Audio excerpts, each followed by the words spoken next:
सभी ज्योतिष प्रेमियों के लिए मेरा सादर नमस्कार। मैं डॉक्टर मस्तराम शर्मा, वैदिक ज्योतिष अनुसंधान संस्थान टूटू शिमला, साप्ताहिक भविष्यफल 25 सितंबर से 1 अक्टूबर 2023 द्वादश भाव में राशि के आधार पर गोचरीय ग्रहों का प्रभाव। इस सप्ताह शुक्रवार से उस दिन पूर्णमासी है और पूर्णमासी लगभग 3:27 तक रहेगी। तो पूर्णिमा का जो श्राद्ध होगा, क्योंकि अश्विनी मास कृष्ण पक्ष से पितृपक्ष जो प्रारंभ हो जाता है और पार्वण पद्धति के अनुसार कहा गया है कि ये श्राद्ध जो है दोपहर के बाद अपने पितरों का आह्वान किया जाना चाहिए और उनका आशीर्वादार्थ उनके लिए स्मरण किया जाना चाहिए। जिस तिथि को किसी व्यक्ति की मृत्यु होती है, उसी तिथि को, चाहे वो शुक्ल पक्ष की हो चाहे कृष्ण पक्ष की हो, उस दिन जो है अपने पितरों को स्मरण किया जाना चाहिए और यथा शक्ति के अनुसार जितना कुछ वो दान कर सकता है वो अपने पितरों के लिए करना चाहिए।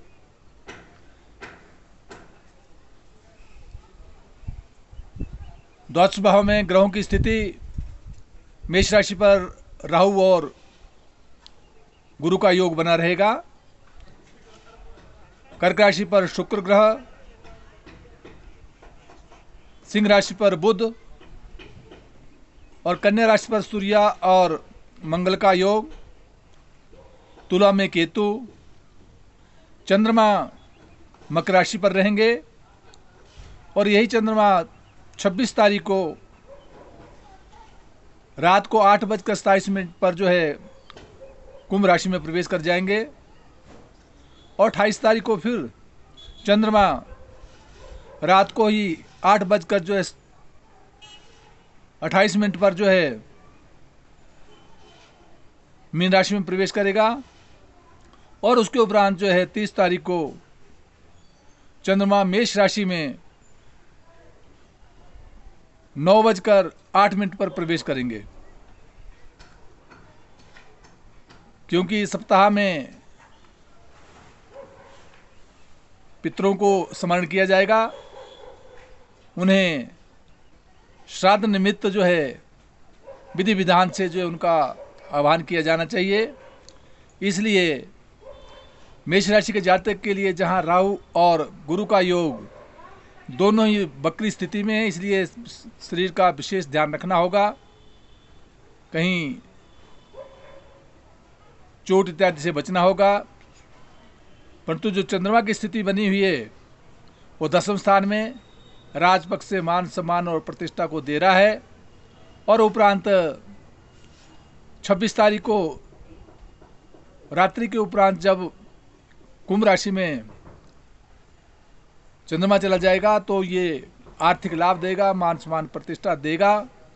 परंतु विशेष करके जो है 28 तारीख के उपरांत जो है रात्रि के 8:28 के उपरांत जो है मेष राशि के जातक के लिए कहीं बाह्य दौड़ धूप से बचना होगा और चोट इत्यादि से भी बचना होगा। व्यर्थ का व्यय होने की संभावना बनती है। जहाँ दाम्पत्य जीवन का स्वामी शुक्र ग्रह अपने से चतुर्थ स्थान में है, इसलिए यद्यपि कहीं पत्नी पक्ष से जमीन जायदाद प्रॉपर्टी के मामले में अगर लेन देन किया जा रहा हो तो उसमें कुछ अड़चन आ सकती है, उससे विशेष ध्यान रखना होगा। वृष राशि का जातक और उसका स्वामी ग्रह शुक्र ग्रह की स्थिति अपने से तृतीय स्थान में है। तीसरा स्थान जो है पराक्रम और भाई बहनों का है। परंतु फिर भी विशेष ध्यान देने की आवश्यकता है। और परंतु धर्म और कर्म की तरफ विशेष रुचि बढ़ेगी। वहाँ दाम्पत्य जीवन का स्वामी मंगल ग्रह की स्थिति अपने से पंचम भाव में बौद्धिक विकास, मान सम्मान, प्रतिष्ठा, संतान का सुख देता है। और साथ जो है धर्म और कर्म की तरफ विशेष रुचि रहेगी। मिथुन राशि का जातक, उसका स्वामी ग्रह बुध ग्रह अपने से तीसरे स्थान में है। कहीं मित्रों का सहयोग बनेगा, यात्राओं के योग बनेंगे और कहीं व्यर्थ के व्यय से बचना होगा। वहाँ दाम्पत्य जीवन का स्वामी गुरु ग्रह की स्थिति यद्यपि एकादश स्थान में है, परंतु भाइयों के साथ मनमुटाव होने की संभावना बनती है। और साथ जो है शिक्षा के क्षेत्र में अधिक परिश्रम करने की आवश्यकता है। चंद्रमा अभी अष्टम में है, इसलिए विशेष करके मिथुन राशि के जातक के लिए चोट इत्यादि से बचना होगा। परंतु 26 तारीख के उपरांत जो है सायंकाल रात के बाद समय अनुकूल आएगा। राजपक्ष से मान सम्मान और प्रतिष्ठा बढ़ेगी। कर्क राशि का जातक, उसका स्वामी ग्रह चंद्रमा की स्थिति अपने से सप्तम स्थान में है। दाम्पत्य जीवन का परिपूर्ण सुख दे रहा है, मान सम्मान प्रतिष्ठा बढ़ रही है। जहाँ शनि अपने से अष्टम में है, इसलिए दीर्घायु योग देता है, परंतु पारिवारिक जीवन में विशेष ध्यान रखना होगा, क्योंकि शनि जो है बकरी की स्थिति में भी है और साथ परिवार का घर का स्वामी भी है। इसलिए बकरी की स्थिति में होने के कारण कदापि कुछ उलझने आ सकती है। इसलिए शनि मंत्र का जाप ओम प्राम प्रीम प्रोम स शनि नमः करते रहे तो सदैव हितकर रहेगा। और साथ 26 तारीख के उपरांत कुछ विशेष ध्यान देना होगा। परंतु जब ये चंद्रमा मीन राशि में 28 तारीख को प्रवेश कर जाएगा तो उसके उपरांत धर्म, कर्म और राजपक्ष से विशेष सफलता के योग प्रदान करेगा। सिंह राशि का जातक, उसका स्वामी ग्रह सूर्य अपने से द्वितीय भाव में, और द्वितीय भाव में धनदायक है, धन को देने वाला है, परंतु मंगल का योग भी वहाँ बना हुआ है। इसलिए आंख संबंधी रोगों से सावधानी रखनी होगी। कहीं ऑपरेशन संबंधी स्थिति उत्पन्न हो सकती है, क्योंकि शनि का और मंगल का खड़ाष्टक बना हुआ है। इससे विशेष ध्यान देना होगा। वहाँ दाम्पत्य जीवन का स्वामी जो शनि है स्वगृह होकर विराजमान है, मान और सम्मान प्रतिष्ठा को दे रहा है। खड़ाष्टक होने के कारण भूमंडलीय ग्रहों में भी कहीं अनेक प्रकार की आपदाएं आने की संभावना बनती है। भूकंप इत्यादि से सावधानी रखनी होगी, ऐसे स्थिति उत्पन्न हो सकती है। और वैसे सिंह राशि के जातक के लिए विशेष सफलता के योग मिलेंगे। कन्या राशि का जातक, उसका स्वामी ग्रह बुध ग्रह की स्थिति अपने से द्वादश भाव में, इसलिए कन्या राशि के जातक के लिए शरीर पर कुछ व्याय होने की संभावना बनती है। उससे ध्यान रखना होगा, क्रोध पर नियंत्रण रखना होगा। वहाँ दाम्पत्य जीवन का स्वामी भी अपने से अष्टम भाव में राहु के साथ है, इसलिए चोट इत्यादि से बचना होगा। और पारिवारिक और व्यापार में भी कुछ समस्याएं उत्पन्न कर रहा है, उनके निराकरण करने के लिए गुरु मंत्र का जाप ओम ग्राम ग्रीम ग्रोम स गुरुवे नमः करते रहे सदैव हितकर रहेगा। जहाँ चंद्रमा की स्थिति बनी हुई है वो बौद्धिक विकास और मान सम्मान प्रतिष्ठा दे रहा है, परंतु 26 तारीख के उपरांत विशेष ध्यान देना होगा। और 28 तारीख के उपरांत जब ये चंद्रमा सप्तम भाव में आ जाएगा तो उस समय जो है मान सम्मान प्रतिष्ठा और व्यापार से विशेष सफलता के योग बनेंगे।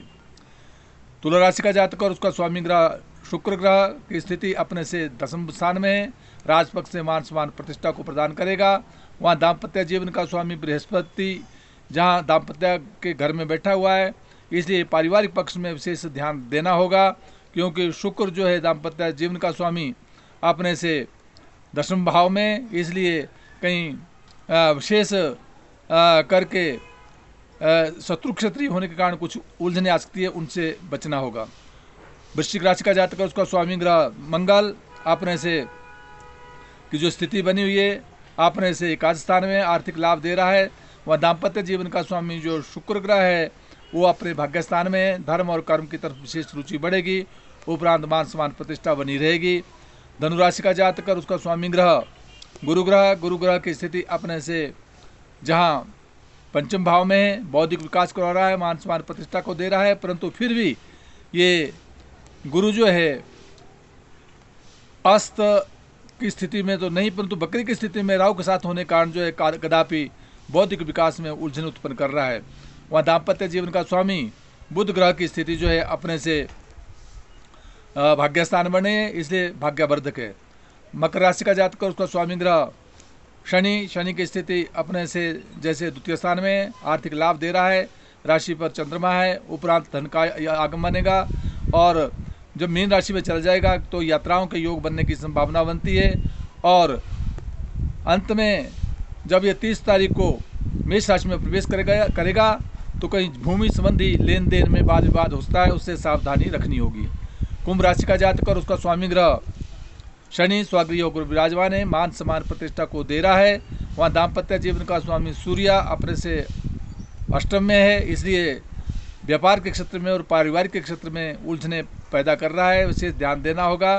कुंभ राशि के जातक के लिए चंद्रमा द्वादश स्थान में होने के कारण व्यर्थ के व्यय की ओर संकेत कर रहा है, स्वास्थ्य का भी विशेष ध्यान देना होगा। परंतु जब ये अपनी राशि पर आ जाएगा तो मान सम्मान प्रतिष्ठा को देगा, और जब ये मीन में जाएगा तो धन की प्राप्ति करेगा, और जब मेष में जाएगा तो कहीं यात्राओं के योग बनेंगे। मीन राशि का जातक और उसका स्वामी ग्रह गुरु ग्रह अपने से द्वितीय स्थान में, बकरी भी है और साथ जो है राहु के साथ भी है, इसलिए आंख संबंधी कान संबंधी रोगों से सावधानी रखनी होगी। दाम्पत्य जीवन में जो है सूर्य और मंगल का जो है शनि के साथ खड़ाष्टक बना है, इसलिए व्यापार के क्षेत्र में कुछ उलझने आ सकती है, उनसे सावधानी रखनी होगी। चंद्रमा एकादश स्थान में आर्थिक लाभ दे रहा है, परंतु जब ये कुंभ राशि में 26 तारीख को रात्रि को प्रवेश कर जाएगा तो उसके उपरांत जो है कहीं मीन राशि के जातक के लिए व्यर्थ के व्यय होने की संभावना बनती है। परंतु 28 तारीख रात्रि 8:28 के उपरांत मीन राशि के जातक के लिए समय अनुकूल आएगा, मान सम्मान प्रतिष्ठा बढ़ेगी और धन का आगमन होगा। जय हिमाचल, जय भारत।